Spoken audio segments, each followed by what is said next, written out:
tema perliquitante. Diga perliquitante. Um bocadinho sobre o nosso destino. Será que a minha vida está escrita? Será que tudo o que me vai acontecer eu não consigo impedir de acontecer? Eu não tenho poder sobre a minha vida para alterar, para bem ou para mal, aquilo que está previsto? Porque de acordo com a palavra de Deus, Deus sabe o fim desde o início. Certo?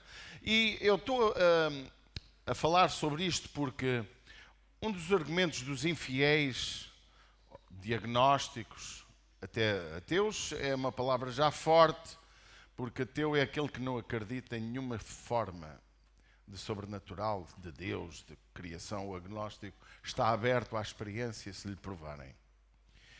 É que Deus não existe, mas se existir, dizem alguns infiéis e agnósticos, tudo está escrito. E como tudo está escrito, eu não consigo fazer nada para impedir. Está destinado. Parece que de acordo com alguns princípios bíblicos, parece que tudo está escrito de tal maneira que não vale a pena nossos esforços para agradar a Deus. E permita-me dizer-lhe, pode você não concordar com esta afirmação, mas ela está muito forte. O mundo acredita muito nisto. O mundo crê, talvez, e até muitos cristãos acreditam na predestinação, que é também uma linha que gera este sentimento, e de acordo com alguns textos bíblicos parece ser certo, mas porque a Bíblia não se interpreta só por um texto, há um contexto da Bíblia inteira, há o contexto do texto e há o contexto do coração de Deus, que não é dessa forma que se interpreta a Bíblia. Eu não posso tirar um texto fora do contexto, certo? Para dizer uma determinada afirmação. E depois há o coração de Deus e há um contexto, como é que, se a predestinação Deus escolheu uns para o inferno e outros para o céu, como é que fica a nossa fidelidade, ser fiel até à morte e dar-te-ei a coroa da vida, certo? Como é que fica, onde é que está o valor da fidelidade, já que estava tudo definido? Deus era um bocado hipócrita. Parece até que Deus seria um Deus um pouco violento, ruim, no ponto de vista humanitário. E isto parece-nos às vezes que não tem importância, nem parece que é assunto para pregar no domingo de manhã, mas o que quero dizer é bem assunto para o domingo de manhã. Porque nós não podemos viver nessa perspectiva. Uma das áreas que nós estudamos no curso que nós estamos a dar, Conecta-te, é sem dúvida as novas teologias, que não são assim tão novas, mas que hoje têm uma roupagem diferente, que é a salvação universal. Deus morreu na cruz para salvar todos. Amém, concordo, 100%. Mas nem todos irão ser salvos. Mas essa linha de pensamento diz que todos seremos salvos. Independentemente da nossa fidelidade, independentemente da nossa fé. Podemos ser muçulmanos, podemos ser budistas, podemos ser hinduístas, podemos ter qualquer linha de fé, que todos vamos ser salvos. Porque a morte e a ressurreição de Jesus, ela é universal. Porque Deus morreu por todos. E é Ele que tira o pecado do mundo. E aproveitam alguns textos, só que esses textos contrariam o contexto da Bíblia. Anulam o inferno, anulam uma série de coisas que a Bíblia ensina. O que é que isto tem a ver com hoje? No passado eu tive um advogado que me fez esta afirmação e me deixou a pensar durante muitos anos, que chega a hoje. Eu tinha 18 anos quando ele tornou-se meu advogado, que eu muito cedo tive empresa, comecei negócios. A partir dos 14 anos eu já fazia negócios. Aos 18 anos já tinha uma loja. Aos 18 anos já tinha uma carrinha nova para o meu trabalho. Aos 21 anos já tinha várias lojas. Antes dos 30, do ministério que eu iniciei, que larguei tudo, eu já tinha várias lojas, vários empregados e era um jovem de sucesso. E Deus me prosperou até ali. E quando larguei tudo para o ministério, Deus me deu condições económicas até para me autossustentar aos 30 anos. Tinha um pequeno prédio, que ainda hoje tenho, que me rendia muito dinheiro, que hoje nem rende nem 25% do que rendia naquele tempo, porque as coisas valiam muito naquela altura. E esse advogado, uns anos depois, ele disse-me: "Ó Paulo, eu admiro a tua fé e gostava de ter a tua fé." Não vou dizer o nome dele porque está a ser gravado. Eu não tenho o direito de usar o nome de ninguém. Mas a fé é um dom. Ele perguntou-me se a fé era um dom. E eu disse-lhe: não é bem assim. Há vários níveis de fé, mas essa palavra não se responde com um sim e um não. Eu disse-lhe naquela reunião: olha, mas é um dom, pelo menos é o que todos dizem. E eu não tenho esse dom, logo sou irresponsável por isso. Não ter fé para mim significa não ter responsabilidade, porque se Deus existe, não me deu esse dom. O dom da fé.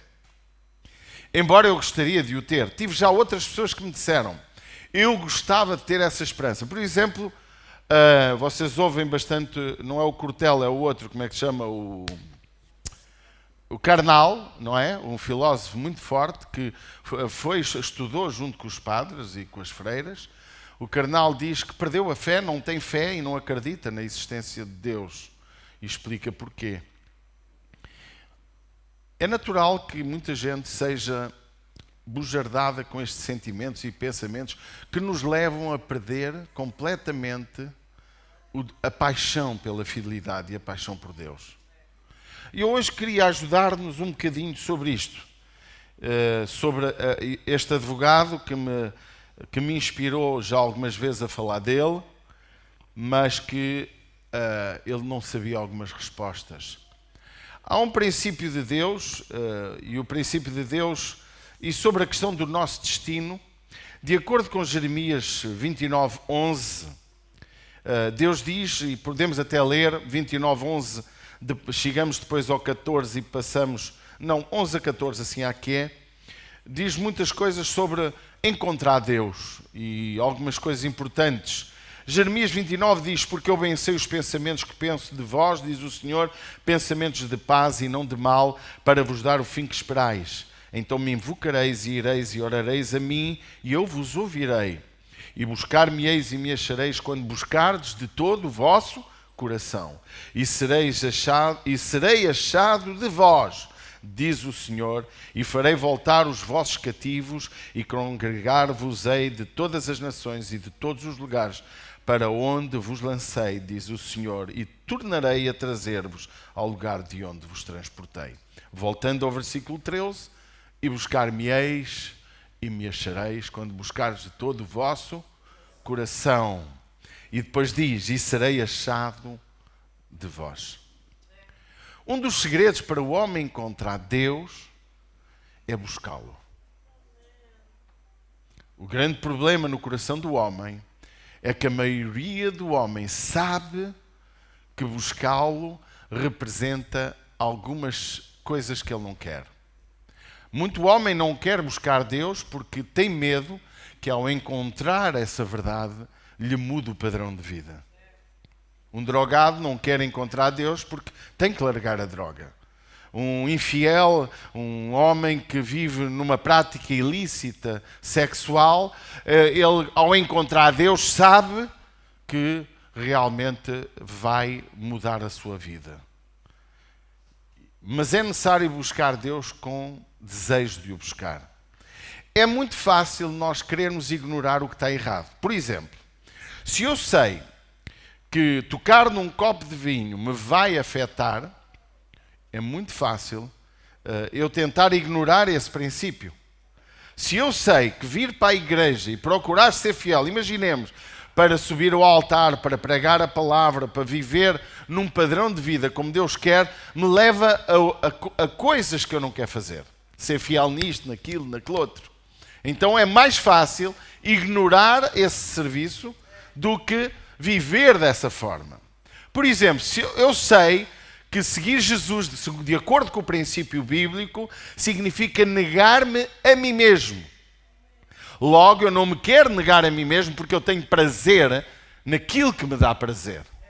Eu tenho prazer em beber e comer demais, eu tenho prazer na prostituição, eu tenho prazer na pornografia, eu tenho prazer na alcoolémica, eu tenho prazer em dizer coisas que não devo, eu tenho muitos prazeres, não tenho prazer em seguir Jesus. Ou daquela forma como eu sei que devia segui-lo. E então muitos não buscam Deus porque sabem que muda o padrão de vida delas. Pessoas, se você perguntar a um corrupto, a uma pessoa, eu há dias estava a falar, acho que foi com o Douglas, não sei se foi com o Douglas, estávamos a conversar sobre a questão do Brasil, a violência que ele viveu, que ele experimentou na terra dele, onde ele vivia, e é qualquer coisa de assustador. E eu tinha uma solução para esse problema, mas tinha que tirar Deus da jogada. E se nós tiramos Deus da jogada, já fazemos algo bem diferente do que Deus faria. Mas nós temos que entender que encontra Deus quem o busca. Mas busca com paixão. Busca com desejo. Porque Deus não se faz achar aquele que não o busca com todo o seu coração.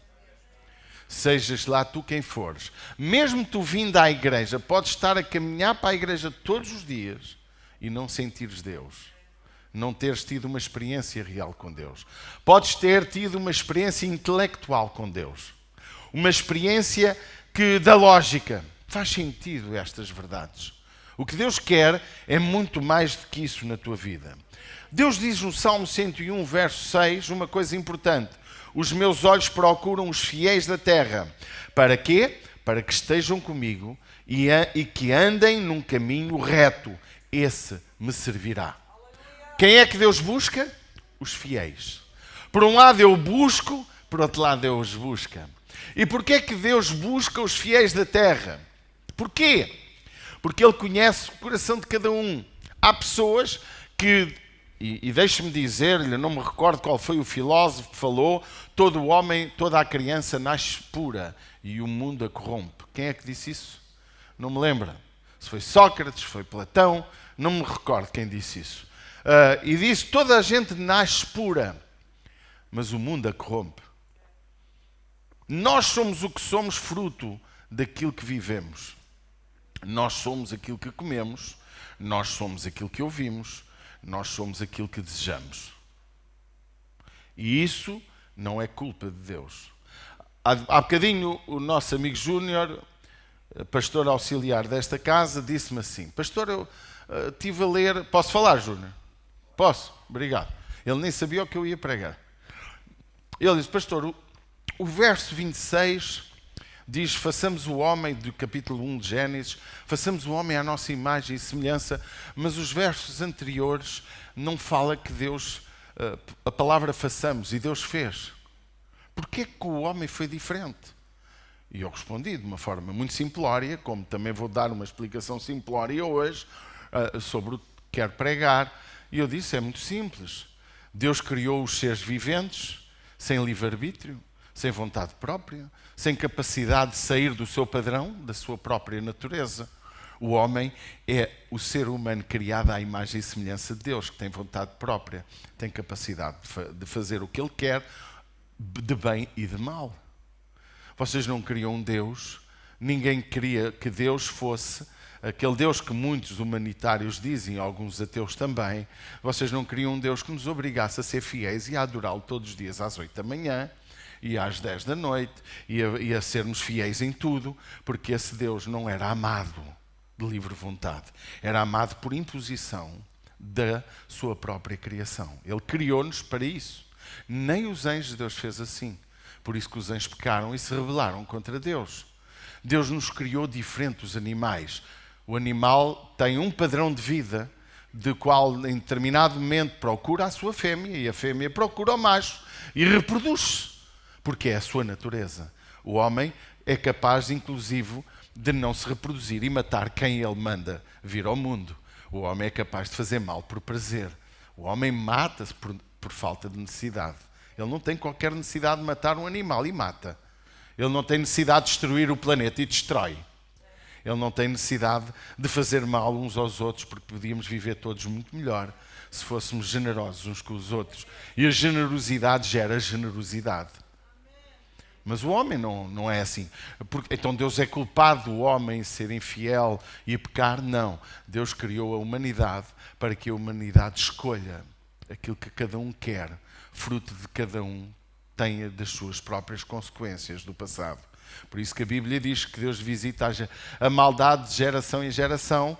Antigamente dizia 5 gerações, até 5 gerações, e parece que isso era um castigo divino, mas não é. É uma consequência da geração. Se eu ensino os meus filhos a ser violentos, eles vão ser violentos. Eles vão passar aos meus netos violência. Os meus netos vão passar aos bisnetos violência. E os bisnetos aos trinetos. E aos pentanetos. E aos não sei quantos netos. E assim vai ser. Porquê? Porque nós passamos de nós para eles. Há uma consequência. Embora haja no plano de Deus situações especiais, que há, mas Deus procura as pessoas que querem, que buscam a Deus. Não é em vão que Jesus disse: não foste vós que me escolheste a mim, mas eu vos escolhi. Mas porquê é que Deus nos escolheu? Porque há uma coisa que Deus fez, e aqui vai-se enquadrar o mistério da presciência de Deus, em que no Salmo 139, que é uma coisa fantástica, é um poema incrível, a partir do verso 13 ao 16, e depois vamos ler o 17 e o 18, vamos voltar a esse lugar, que diz assim: pois possuíste o meu interior, dizia o salmista, entreteceste-me no ventre da minha mãe. E eu te louvarei, porque de um modo terrível e tão maravilhoso fui formado. Maravilhosas são as tuas obras e a minha alma o sabe muito bem. Os meus ossos não te foram encobertos, quando no oculto fui formado e entretecido, como nas profundezas da terra. Os teus olhos viram o meu corpo ainda informe, e no teu livro todas estas coisas foram escritas, as quais iam sendo dia a dia formadas, quando nem ainda uma delas havia. E quão preciosos são para mim, ó Deus, os teus pensamentos, quão grande é a soma deles. Se os contasse, seriam ainda maior número do que a areia. Quando acordo, ainda estou contigo. Diz o texto no verso 16: os teus olhos viram o meu corpo ainda informe, e no teu livro todas as coisas foram escritas. E isto, mais uma vez repito, são pensamentos que levam muitos a achar que tudo está escrito. Que o que vais fazer amanhã Deus já escreveu. É errado esse pensamento. Parece que é isso que Deus está a dizer, mas não é. Deus tem um plano para todos nós. O plano da redenção foi para a humanidade. O plano de Deus para a tua vida é mediante a tua obediência. Ele tem tudo escrito, porque na tua obediência Deus vai definir todos os teus passos. E Ele tinha um plano para a tua vida. E tu, por causa dos desvios do seu plano, tu saíste e perdeste oportunidades. Se voltares ao plano de Deus, o que ficou para trás passou, já não voltas a experimentar, porque não passou. Mas voltas a Deus, e Deus volta a partir do momento que tu estás em obediência. Há um livro escrito a teu respeito. Deus escreveu as linhas da tua vida, mediante a tua obediência a Ele. Perante a tua desobediência, que é fruto da tua vontade própria, tu escreves as tuas próprias linhas. Por isso que a Bíblia diz lá no livro, e é profundo aquele texto que fala que o homem, tendo conhecido a Deus, se desviou dele. Lembram-se? E se afastou dele. E por causa desse afastamento, Deus os entregou à sua paixão. Quando Deus nos entrega às nossas paixões, significa que Deus já não contende connosco. Por isso que a Bíblia diz que nem para sempre Deus contenderá com o homem. Querido, a tua vida está escrita por Deus, mas também pode ser escrita por ti. Não porque Deus quis que tu te desviasses do seu plano, mas porque tu não quiseste viver no seu plano. Porque deixaste de te negar a ti próprio para viveres a tua própria vontade. Deixaste de seguir Jesus em obediência à sua palavra. E por causa dessa tua desobediência, tu vais perder bênção, prosperidade, vais perder alegria. Eu preguei no domingo à tarde em Fátima sobre que há duas formas de viver nesta vida. Uma é a obediência a Deus, e essa obediência levar-nos-á a ter uma bênção enorme com Deus.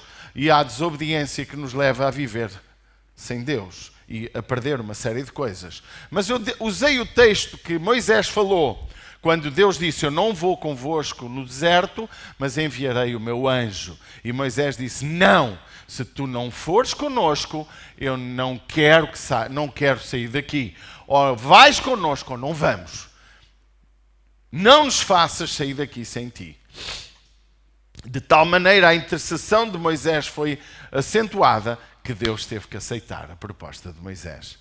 E há muitos que escolhem andar no deserto, que representa a vida, e chegar à terra prometida, que se representa a nossa eternidade com Deus, mas sem Deus no caminho. Só querem o anjo. E a escolha é: queres Deus na tua vida? Ou queres desfrutar bênçãos da vida, bênçãos de Deus, sem Deus, ou queres ter bênção com Deus? Porque os homens que não têm Deus também vivem. Os homens sem Deus também têm dinheiro, e têm Ferraris, e têm Porsche, Lamborghinis, alguns conseguem atingir aviões, outros conseguem ter quase ser donos do mundo, e não têm Deus. Mas qual é a tua escolha?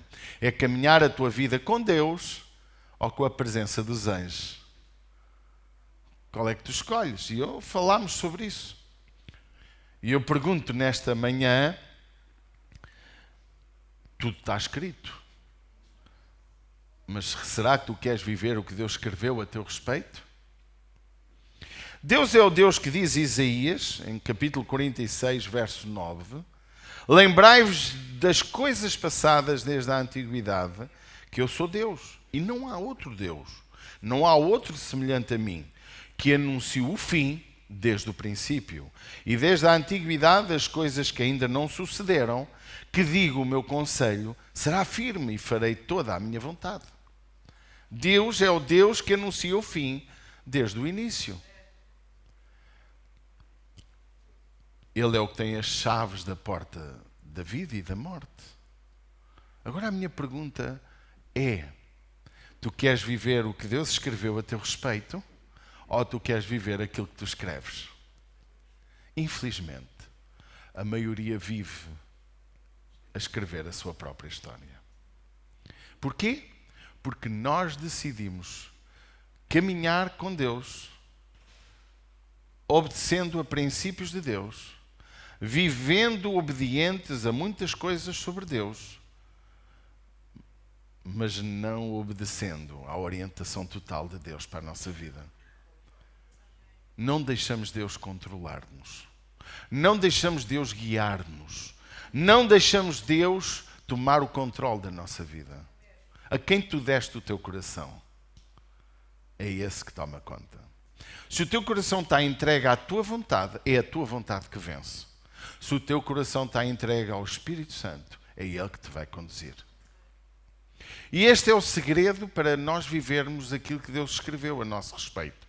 A Bíblia, e acabámos de ler o salmista: ainda informe, já me conheceste. Tudo escreveste, está tudo escrito. Tudo foi escrito.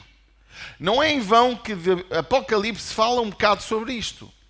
Porque Deus diz que nos dá um novo nome que está escrito no livro da vida. E esse novo nome, eu quero te dizer, é para todo aquele que realmente recebe Deus e caminha com Deus. Infelizmente com falhas, infelizmente com defeitos, infelizmente ainda falhando. Mas uma falha na minha vida não altera o plano de Deus, a não ser que essa falha me domine e me controle dali para a frente. Por exemplo, uma pessoa que comete um determinado pecado que aos olhos da humanidade é muito grave. Será que o plano de Deus pode ser alterado? Claro que pode. O plano que Deus tinha para ti pode haver um desvio. Há uma linha escrita a teu respeito, sem dúvida. Hoje estamos na moda de dizer: eis que o Senhor te diz. E eu gosto disso.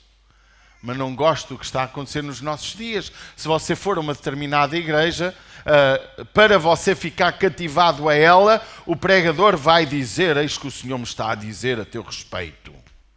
Tu não foste chamado para estar sentado no banco. Eis que o Senhor... Eu vou dizer para ela para ninguém desconfiar. Pode ser? Pode ser, Vítor? Eis que o Senhor te diz... Não foste chamada para estar sentada nesse banco. Deus te chamou para pregar às nações. Deus te chamou para viver nesta terra, ministrando a palavra, começando a trabalhar para Ele. E começamos assim com tretas. Como que se nós não soubéssemos o plano de Deus para a nossa vida. Tua função é servir, é pregar a palavra, é abrir a boca, expulsar demónios, curar enfermos. Eu podia dizer isto com muita eloquência e convencia quem me ouvia, porque eu acredito que vocês sabem que eu teria jeito para ser falso profeta. Acredito que eu tinha jeito para fingir unção, para manipular a igreja, para fazer um culto tão poderoso, cheio de barulho, e meter toda a gente a falar línguas estranhas. Começarmos aqui todos a profetizar uns para os outros, bacuradas. Sabe o que é bacuradas? É disparates. E profetadas. E a igreja saía, mas que culto fantástico, mas que maravilha de pregador. E a igreja pode ter a certeza que se enchia muito rapidamente. Eu consigo ter capacidade para isso. Deus deu-me uma capacidade para isso. Só que eu não quero. Porque não é Deus que vai falar, sou eu. É manipulação de massas. É manipulação com atração para trazer dinheiro à igreja. Então punha logo toda a gente a ser profeta, pastores e pregadores, apóstolos e apóstolas, bispos e bispas. Agora já a unção do arcanjo, por aí também.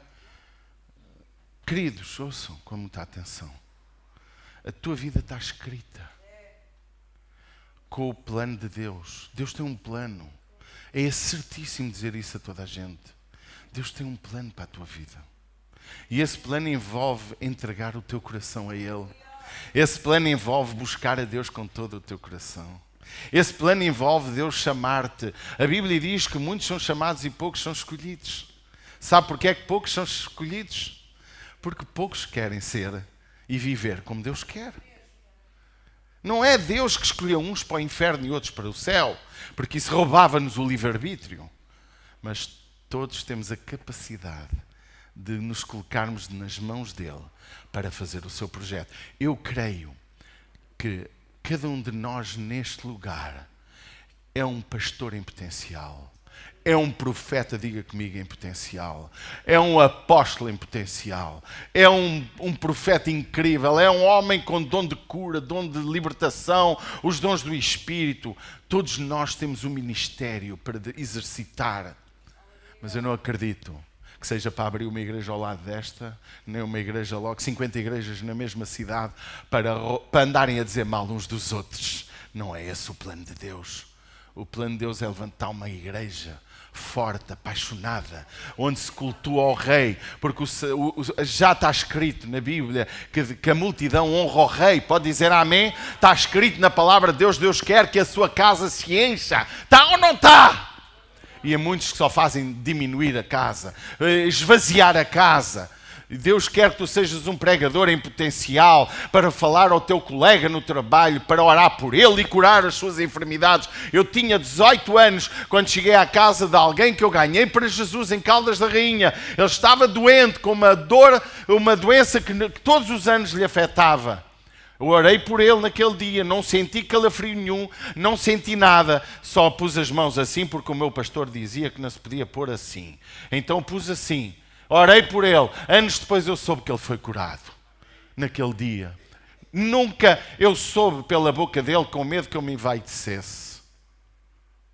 Não precisas de autorização do teu pastor para orar pelas enfermidades e curar, para ressuscitar mortos, para levantar paralíticos, para curar cegos. Se Deus está contigo agora, isso não faz de ti fazer aquilo que Deus não mandou fazer. Dividir a igreja onde tu és liderado, destruir o projeto de Deus para a tua vida. Levanta-te como o homem, como a mulher que Deus quer. Deus escreveu no livro dele a tua história. Mas é necessário caminhar para que essa história aconteça. É necessário caminhar em obediência à vontade de Deus para que aquilo que Ele escreveu sobre ti possa acontecer.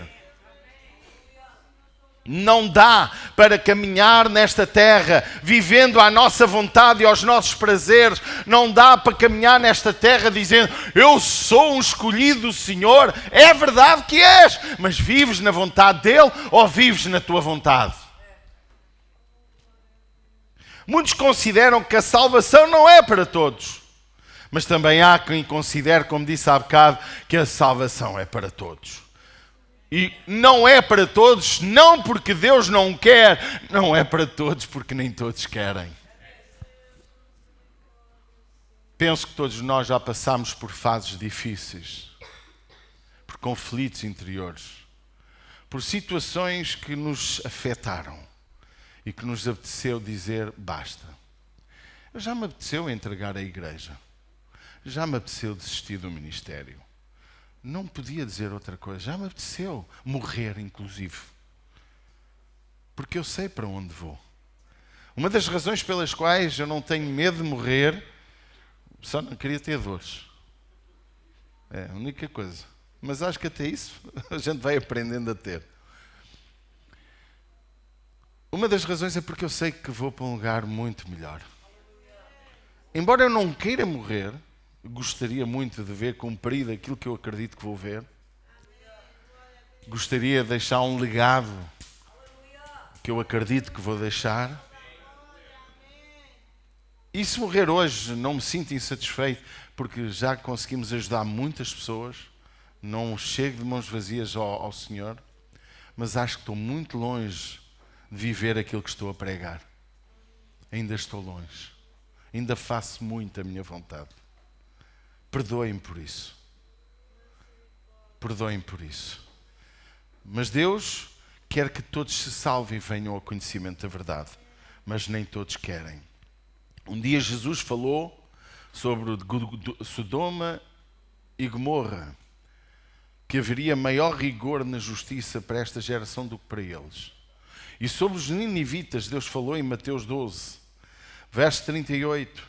Diz assim: então alguns dos escribas e dos fariseus tomaram a palavra dizendo: mestre, quiséramos ver da tua parte algum sinal. Mas ele respondeu, Jesus disse: uma geração má e adúltera pede um sinal, porém não se lhe dará outro sinal senão o profeta Jonas. Assim estará o Filho do Homem 3 dias e 3 noites no seio desta terra. Os ninivitas ressurgirão no juízo com esta geração e a condenarão, porque se arrependeram com a pregação de Jonatas, e eis que está aqui quem é mais do que Jonas, peço desculpa. Você percebeu o que ouviu? Sério, percebeu? Estava com aquela geração de Jesus alguém que era maior que Jonas. E o próprio Jesus não conseguiu levar a sua geração ao arrependimento dos seus pecados. É o que Jesus está a dizer. Jonas conseguiu. O pregador que tu chamas cobarde, o pregador que tu desclassificas e que os próprios judeus rejeitavam, Jesus levantou o seu nome para que soubessem que ele era profeta de Deus. A sua primeira reação de Jonas foi fugir, porque ele sabia que Nínive matava-o, porque era um povo violento. Mas quando ele começou a pregar a palavra de Deus, quando ele começou a falar aquilo que Deus queria, aquela nação converteu-se ao Senhor. E não teve problema de meter crianças a jejuar, não teve problema de nem os animais comeram durante aqueles dias. E aquela geração se converteu. E diz a Bíblia que eles iriam julgar a geração que ouviu Jesus. Porque com Jonas eles se converteram, com Jesus não se estavam a converter. Por isso eu não me admira que não gostem de mim. Por isso eu não me admira que não me aceitem. Por isso eu não me admira que me rejeitem. Você quer ser aceite? Há dias o nosso querido general, Rafael General, ali de Fátima, ele passou-me um vídeo que eu já o tinha visto, sobre alguém a dizer realmente que nós estamos a viver uma geração que não quer ser contrariada, que não quer mostrar a sua diferença entre ele e o mundo. Queremos estar muito bem aceitos socialmente. Meu querido amigo, aqui não pregamos contra beber um copo de vinho, claro que não. Mas pregamos contra a bebedeira. Pregamos contra a alcoolémica. Pregamos contra aquilo que é errado. Pregamos que devemos amar a Deus acima de todas as coisas, com todas as nossas forças, com todo o nosso entendimento, e o próximo como a nós mesmos. Não pregamos essas coisas. Também não prego que não podemos estar vestidos com camisas assim, ou temos de estar de gravata para ser mais ungidos. Isso é de uma geração passada. Mas eu prego contra a indecência, contra a falta de pudor. Eu não acho bem aquele homem com tudo apertado a mostrar aqui a altura dos seus tomatinhos. Pode rir, que é para rir. Você acha isso bem? Um pregador aqui, levantado, aqui a mostrar? Alguns até se calhar metem lá qualquer coisa para parecer mais inchado. Você acha que isso é de Deus, um pregador fazer isso? Desculpe, não é. Muito menos uma rapariga a mostrar as cuecas no altar. Nem no altar, nem em lado nenhum. Desculpe, decência é o que a Bíblia ensina. Não tem a ver com moda, não tem a ver com... Se agora se usa cor-de-rosa, eu já usei casacos vermelhos, não é? Já usei casacos, coisas cor-de-rosa, camisas, e não me sinto homossexual por causa disso. Mas eu não posso andar com indecência. Para homem e para mulher. Essas coisas são do passado. Porque no passado uma mulher usar calças era considerada uma prostituta. Isso hoje não existe. É um escândalo falar uma coisa dessas. Eu até acho que uma calça com alguma folga tem mais decência que uma saia com uma racha até cá acima. Ou você não acha? E a mulher pensa que por andar descapotável atrai mais os homens. Algumas andam tão descapotáveis que a mensagem que tem nela é come-me. E depois admiram-se ser violadas, algumas. Irmãos, desculpe quem se sentir ofendido. A palavra ensina decência. A palavra ensina pudor. A palavra ensina coisas que não têm nada a ver com roupa, não têm nada a ver com moda, embora a moda não pode alterar os padrões de Deus. Em Isaías 43:7, Deus diz: a todos os que são chamados pelo meu nome e os que criei para a minha glória e os formei, sim, eu os fiz. Eu sou o Senhor e fora de mim não há Salvador. Ainda antes que houvesse dia, eu sou. E ninguém há que possa fazer escapar das minhas mãos. Operando eu, quem impedirá? Deus quer salvar-te. Fora dele não há salvação. Irmãos, não vale a pena virem com conversa da treta, do amor de Deus, do humanismo, para desculpar os nossos pecados. É Deus quem julga, é Deus quem atribui à tua vida aquilo que ela tem, e é. Se houver uma classificação no céu, e há, a Bíblia diz que cada um receberá a sua coroa de acordo com as suas obras. Diz ou não diz? Então há uma classificação da tua vida de 0 a 10, como no Brasil. Aqui é 0 a 20 ou 0 a 100. Uns poderão ter 20, outros poderão ter 50, outros poderão ter 100. Bom e fiel servo é a nota máxima. O que é que procuramos? Experimenta começar a orar. Eu convido vocês a orar. Deus, ajuda-me a viver aquilo que escreveste sobre mim, porque tu escolheste um plano para a minha vida. Não queiras outro plano, não é o plano do outro irmão, é o teu plano. Deus tem um plano para a tua vida. Talvez casaste com a pessoa que Deus não queria, mas hoje é a tua pessoa e não tens outra pessoa melhor que essa, porque tu selaste uma aliança. Não vale a pena dizer que ela é má, que ela é ruim, cozinha mal, não te dá o amor que tu procuras, porque Deus não tem melhor mulher que essa e melhor homem que esse que tu tens ao teu lado. Essa é a pessoa que tu escolheste, independentemente se Deus escolheria ou não. E de acordo com a tua escolha, tu tens as tuas consequências. Eu sei que se calhar alguns não voltarão a este lugar, mas eu não estou minimamente preocupado com isso. Eu quero dizer, Deus tem um plano para ti. E esse plano é ouvi-lo. Amém? Deus clama a mim anunciar-te-ei coisas grandes e firmes que ainda não conheces. Diz Deus, o que é que tu queres de mim? Deus, o que é que eu posso fazer nesta terra?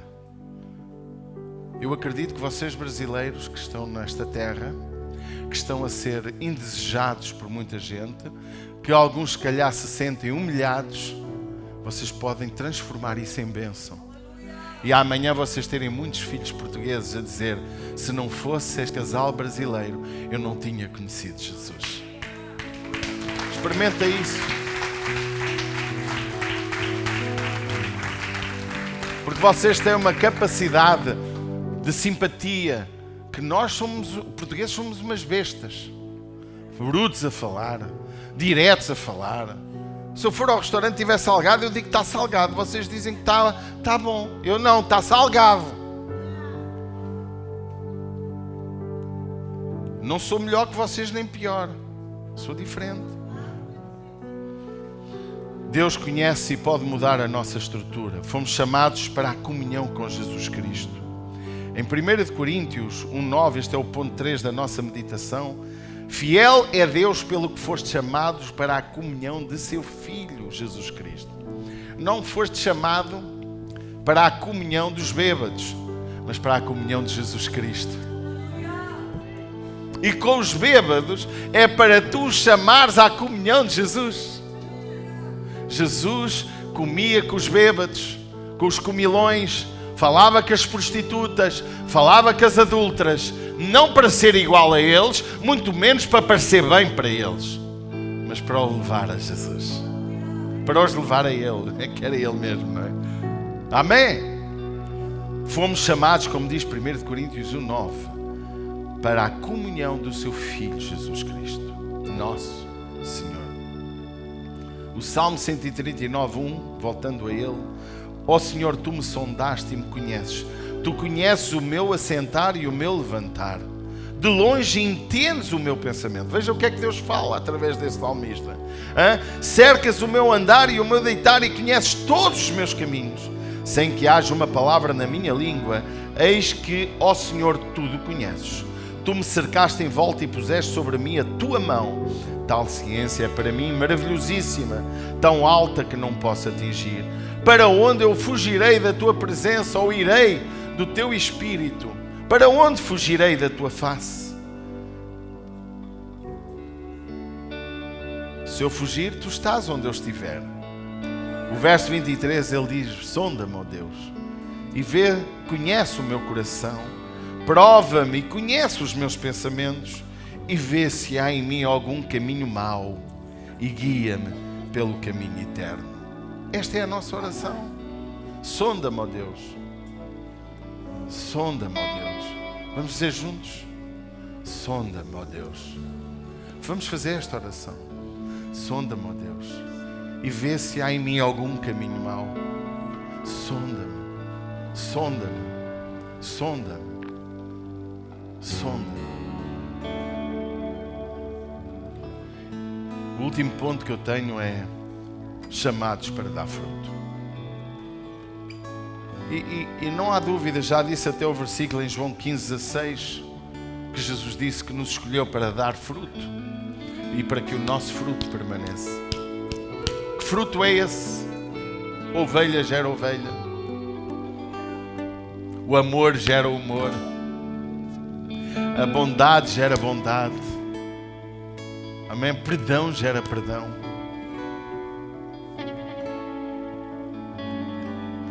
Eu gostava tanto de ver esta cidade convertida a Jesus. Eu gostava de ter uma igreja de 48 mil pessoas, que é o número dos que vivem neste concelho. Gostava de ver grupos de conexão em todas as freguesias deste concelho.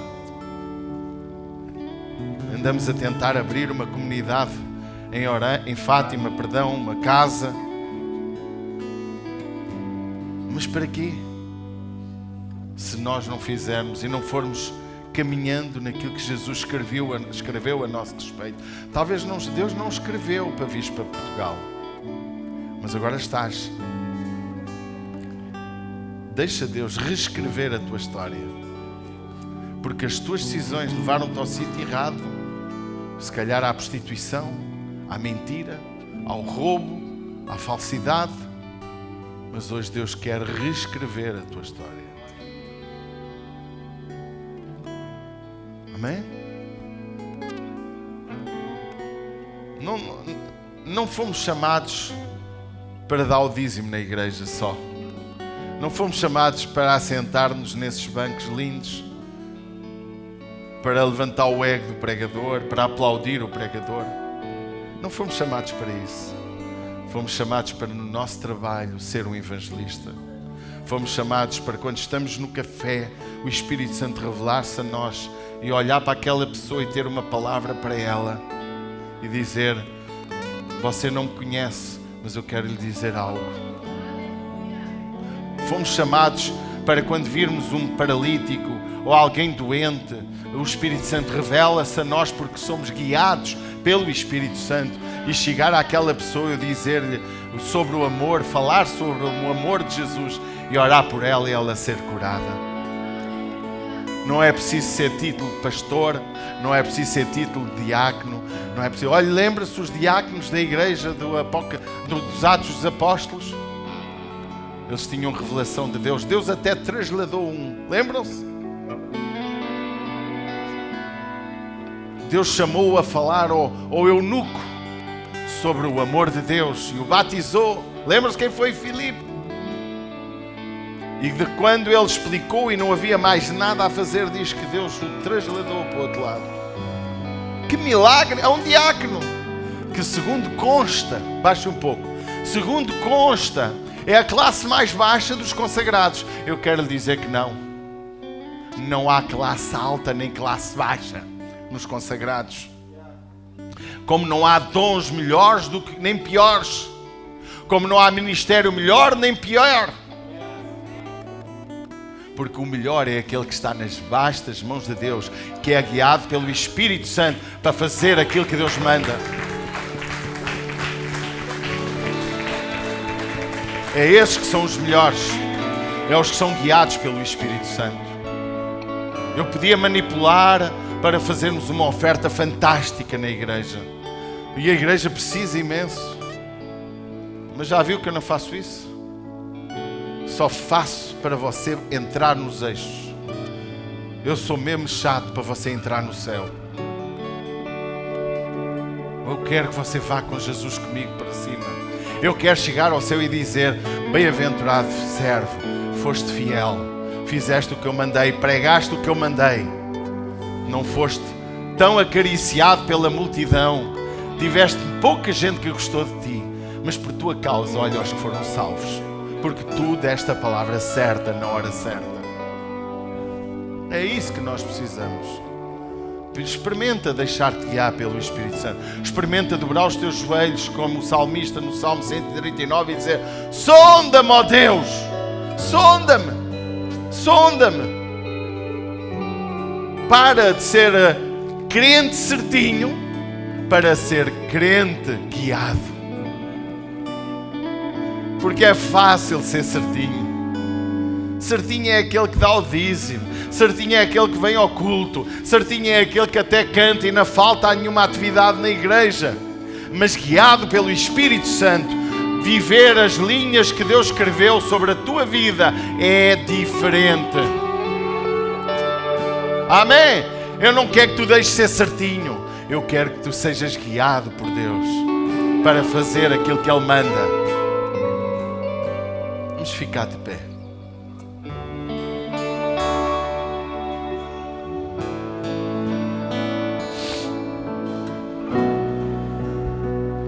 Eu não sei qual é o teu problema, nem porque é que o Espírito Santo me trouxe esta mensagem, mas eu acredito que ela falou ao nosso coração. Fecha os teus olhos.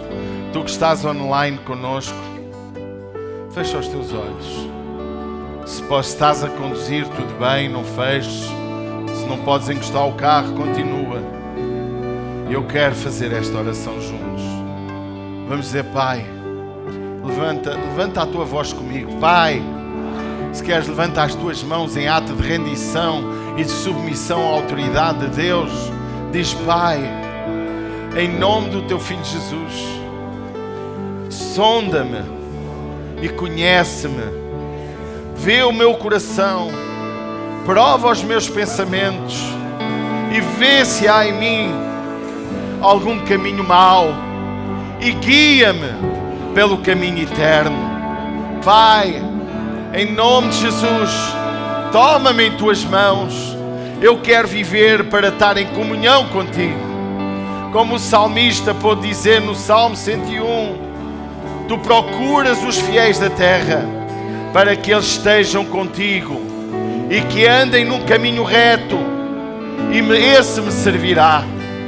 Pai, eu quero andar neste caminho. Pai, eu quero servir-te. Pai, eu quero viver contigo. Toma-me em tuas mãos. Entra no meu aprisco, no meu coração, e me toma para viver para ti. Em nome de Jesus, eu me arrependo dos meus pecados, de tudo aquilo que tenho feito de errado. Nesta manhã, Espírito Santo, eu quero viver aquilo que escreveste a meu respeito. E se já há coisas que eu não conseguirei viver, reescreve a minha história. A partir de hoje, tu possas me guiar para que eu verdadeiramente possa ser teu filho. Em nome de Jesus. Amém e amém.